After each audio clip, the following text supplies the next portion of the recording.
जैसा कि पिछले एपिसोड में हमने देखा था, जोंग बता रहे थे कि ये कहना बेहतर होगा कि वे लोग मरने के लिए जरूर आएंगे, तभी आज के दिन का इस बेइज्जती का बदला लिया जाएगा। उनका एटीट्यूड त्यानाई सिटी के पावर्स के बारे में टेस्ट करने के लिए था, और आज जब त्यानाई सिटी के चेंजिंग वन को बुरी तरह से मारा गया था, हमें मजाक बनाकर छोड़ दिया गया था और हम लोग चुप बैठ गए। हम लोग ने कुछ नहीं किया। वे लोग सोचेंगे कि हम लोग कमजोर हैं और हम लोग उनका कुछ नहीं बिगाड़ सकते, तो वो लोग अटैक करने के लिए आएंगे और ज्यादा देर नहीं लगेगी। वे लोग त्यानाई सिटी में अटैक करने का प्लान तो बना रहे होंगे, पर उन्हें समझना चाहिए कि त्यानाई सिटी तो हमारा होम ग्राउंड है। हमें फाइट करने के लिए यहाँ पे एडवांटेज होगी और हम लोग ये चीज को इंश्योर करेंगे कि वे सभी त्यानाई शहर तो आएंगे, लेकिन वहाँ से वापस नहीं जाएंगे। और अंकल यू भी बता रहे थे कि वाकई तुम्हारा प्लान तो काफी बेस्ट है। मैं भी उनकी हरकतों से काफी गुस्सा हो गया था और सीधा लड़ने के लिए सोच रहा था। और चुनली भी कह रहा था, क्या बात है बॉस, कमाल का आइडिया है। और टीचर लियन भी बता रही थी कि ये तो बहुत ही बढ़िया है, प्लीज कम माय ट्रैप वाली स्ट्रेटेजी लगती है। अपने होम ग्राउंड में लड़ना ये तो हमारे लिए अच्छा एडवांटेज हो सकता है। और तभी लुकेरन पूछ रही थी कि भाई हमने जब ये सारा कुछ कैलकुलेट पहले ही कर लिया था, तो जियो और सारे लोगों को हमने पहले क्यों नहीं बताया। जोंग बताते हैं कि बाहर इतने लोगों के सामने जहाँ पे सबकी नजर हम लोगों पे है, कैसे अपना प्लान बता सकते हैं। और सारे लोगों को ये बातें मैं उस वक्त शेयर करूंगा जब हम लोग त्यानाई सिटी पहुंच जाएंगे, तभी उन सभी को समझाऊंगा और इस मिशन में कोऑपरेट करने के लिए कहूंगा। और लुकेरन खुश थी। वह कह रही थी कि भाई मैं जानती थी, मैं जैसा कि अपने बड़े भाई से उम्मीद करती हूँ कि वह बहुत ही दूर की बातें सोचता है, इसलिए मैं जानती थी। जोंग बताते हैं कि ठीक है, आज का दिन बहुत ही व्यस्त रहा है, इसलिए आप लोग जाएं और आराम कर लें। और तभी डॉक्टर किरण भी बताती हैं, तो ठीक है हम लोग चलते हैं, आप भी जल्दी से रेस्ट कर लें। और जोंग बता रहे थे कि हाँ एक चीज और बाकी है, बाकी फैक्शन के लोगों को, तीनों बेस के लोगों को बता दें कि किसी से उलझने की जरूरत नहीं है और बाहर निकलने की भी जरूरत नहीं है। उन सभी को हम लोगों का मजाक उड़ाने का मौका ना दें। और जोंग बेली चांकिंग को कॉल लगाते हैं। उधर से आवाज आती है कि मैं अभी युद्ध के चक्कर में व्यस्त हूँ और क्या मैं आपकी कुछ मदद कर सकता हूँ। और जोंग पूछ रहे थे, क्या आप लोग लिनहाई शहर में घुस चुके रोनिन संगठन के लोगों के लिए परेशान है। बेली चांकिंग बता रहे थे, ये मामला काफी सीरियस है, मैं इसके बारे में ज्यादा कुछ नहीं बता सकता, कुछ बातें सीक्रेट्स होती हैं, आप समझ सकते हैं, जो कि मुझे बताने के लिए अलाउ नहीं किया गया है। जोंग भी बेली चांकिंग से ज्यादा कुछ नहीं पूछते। वह समझ चुके थे कि ऐसा लगता है कि यह मिशन काफी ज्यादा खतरनाक है। जोंग शुक्रिया और धन्यवाद कहकर कॉल को रख देते हैं। जोंग अपने बेड पे आराम करते हुए वह सोच रहे थे, अगर ब्लिज़र्ड सिटी वालों ने मुझे रिक्रूट किया, मुझे फाइट करने के लिए भेजा, तो उन लोगों को वो सारी चीजें बतानी होगी रोनिन संगठन के लोगों की पावर्स के बारे में, नहीं तो ये मिशन बहुत ही मुश्किल हो सकता है और मुझे कुछ इक्विपमेंट्स भी चाहिए होंगे।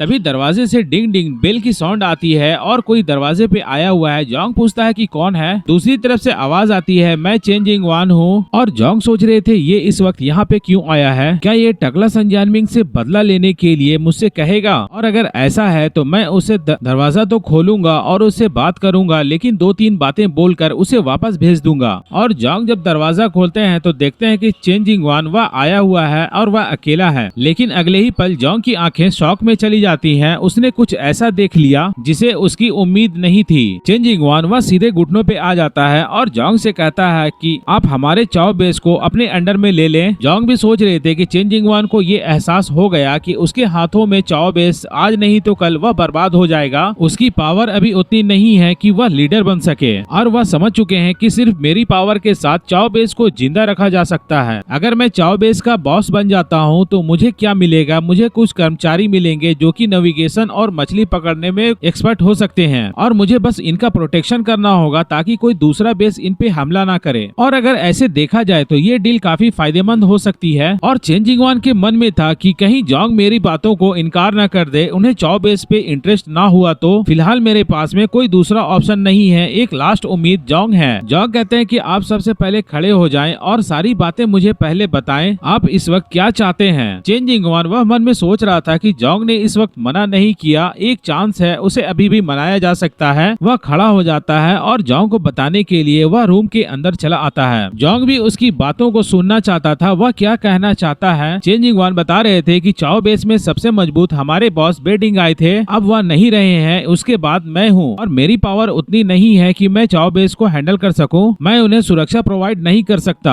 और जब एक बार बेस में हमला हो गया तो मुझे नहीं पता कि हमारे भाइयों के साथ क्या होगा। जोंग भी बता रहे थे कि आपकी चिंताएं सही है, अगर चाओ बेस में हमला हो जाता है तो कोई नहीं बता सकता कि वे लोग क्या करेंगे। और जोंग मन में सोच रहे थे कि अगर इनका सामना किसी क्रूर व्यक्ति से हो जाता है तो वह तो पूरे बेस का नरसंहार कर देगा और पूरे बेस को बर्बाद कर देगा और महिलाओं को छोड़ देगा। और जोंग आगे बताते हैं कि आप वाकई में चतुर हैं, आप जानते हैं कि मैं लेजी पर्सन हूँ और इतने सारे लोगों को मैं हैंडल नहीं कर सकता, मैं हजारों लोगों को कमांड देने में आलसी हूँ। मैं अगर वहाँ का बॉस बन भी जाता हूँ और वे लोग मुझे एक्सेप्ट भी कर लेते हैं बॉस के रूप में, फिर भी उन सभी का कमांड वह तो आपके हाथ में होगा, आप ही को मैनेज करना होगा। और चेंजिंग वन बताते हैं कि लेकिन आप एक बार आदेश करें और सभी आपके आदेश को मानेंगे, कोई भी आपकी बातों को मना नहीं करेगा, हम लोग दिल से आपकी ऑर्डर्स को फॉलो करेंगे और जब तक आप चाओ बेस की सुरक्षा करते रहेंगे हम आपकी तमाम जरूरतें वह पूरी करते रहेंगे, चाहे वह भोजन हो या हथियार या कोई गोला बारूद या यहाँ तक कि कोई वुमेन्स हो। और हमारे चाओ बेस में काफी अच्छी अच्छी महिलाएं हैं जो कि आपकी सेवा में हाजिर रहेंगी। तभी जोंग तुरंत कहते हैं कि नहीं नहीं नहीं, महिलाओं के बारे में भूल जाओ। और जोंग मन में सोच रहे थे कि चेंजिंग वन मुझे कैसा इंसान समझ लिया है, क्या मैं सिर्फ औरतों के पीछे लगा रहता हूँ और मेरे घर में तो पहले से ही काफी वुमेन्स हैं, मुझे वुमेन्स की जरूरत नहीं है। और जोंग चेंजिंग वन को बताते हैं कि अब मैं समझा कि तुम्हारे पीछे कितनी सारी मुसीबतें हैं और कितने लोगों की जिम्मेदारियां हैं। चेंजिंग वन वह कह रहा था कि मैं बहुत ही ज्यादा इम्पल्सिव हो चुका था और बिना सोचे समझे फाइट में कूद गया, अब मुझे पछतावा हो रहा है। तभी जोंग आगे बताते हैं कि अगर मैं चाओ बेस का लीडर बन जाता हूँ तो मुझे यकीन है कि आप लोगों को उसके बाद कोई समस्या नहीं होनी चाहिए। और तभी चेंजिंग वन चाओ बेस का शेल्टर का और चाओ बेस का केबिन का और चाओ बेस की वेपनरीज की चाबियां जोंग को देते हैं और कहता है कि इन तीनों चाबियों के साथ आप चाओ बेस के बॉस बन जाते हैं। और चेंजिंग वन बता रहा था कि चाओ बेस की चाबियों के लिए टोटल 2 सेट हैं, एक सेट जो कि मैं आपको दे रहा हूं और एक सेट मैंने अपने पास रखा है जो कि चाओ बेस के असिस्टेंट्स के तौर पे। और जोंग पूछते हैं कि 3 चाबियां वह भी एक इंसान के पास में होना, क्या यह सही है? और चेंजिंग वन वह बताता है कि 3 चाबियां असल में 3 लोगों के द्वारा रखी जाती थी, लेकिन अब ऐसा नहीं है क्योंकि हम लोगों के पास में लोगों की कमी है, इसलिए तीनों चाबियां एक ही जगह पे रखी जाती हैं। जोंग भी समझ चुके थे कि हाँ ठीक है, लोगों की कमी होने के कारण चाबियां एक जगह पे है, वह ठीक है बोलकर चाबियां अपने पास रख लेते हैं। और जोंग के मन में विचार था कि अगर कभी समुद्र की यात्रा में जाना हुआ तो वह वहाँ के लोगों के साथ में जा सकता है क्योंकि नेविगेशन और उन पे भरोसा किया जा सकता है, वह प्रोफेशनल लोग हैं। और चेंजिंग वन वह कहता है थैंक यू चीफ, और चाओ बेस के जितने भी मैनेजमेंट है, डेली मैनेजमेंट आपकी जिम्मेदारी होंगी और अगर किसी तरह का कोई काम हुआ तो मैं आपसे जरूर संपर्क करूंगा। और चेंजिंग वन बता रहा था कि हाँ एक चीज और है, मैं अभी भी डिप्टी बने रहना चाहता हूँ और मैं इसमें सूटेबल हूँ। और बॉस मुझे आपको फॉलो करके काफी अच्छा लगेगा। और बॉस हम लोगों को आगे क्या करना चाहिए, या तो फिर हम लोग त्यानाई सिटी वापस चले जाएं या फिर डेथ सिटी जाकर उन सभी का काम तमाम कर दिया जाए, आप जो कहेंगे वही होगा। जोंग आगे बताते हैं कि मैं डेथ सिटी के जितने भी लोग हैं उन सभी से निपट लूंगा, बस आपको त्यानाई शहर वापस जाना है और मेरी आदेश का इंतजार करना है, मैं आप लोगों को बाद में ऑर्डर दूंगा। हम लोग कल त्यानाई सिटी के लिए निकलेंगे और त्यानाई शहर पहुंचने के बाद मैं आप लोगों को समझाऊंगा कि डेथ सिटी के लोगों से कैसे निपटना है। तो फिर ठीक है, मैं समझ गया, क्या मैं अब यहाँ से जा सकता हूँ? जोंग भी उसे वहाँ से भेज देते हैं और जाने का इशारा कर देते हैं। और अगले दिन का सीन दिखाया जाता है, उसी फ्लैट के पास में एक कार आती है और लोग कह रहे थे कि ये देखो, ये तो गॉड टीम का मेंबर है, लगता है यह किसी को तलाश कर रहा है। वह जिस तरफ जा रहा है उस तरफ तो त्यानाई शहर के लोग हैं और कुछ लोग बात कर रहे थे कि डेथ सिटी के लोगों ने त्यानाई सिटी के लोगों को बहुत ही ज्यादा अपमानित किया था और गॉड टीम के मेंबर्स उनसे क्यों मिलने जा रहे हैं, उनका उनसे क्या काम हो सकता है। और आप व्यूअर से गुजारिश है कम से कम वीडियो को लाइक कर दिया करें और कुछ न कुछ कमेंट कर दिया करें।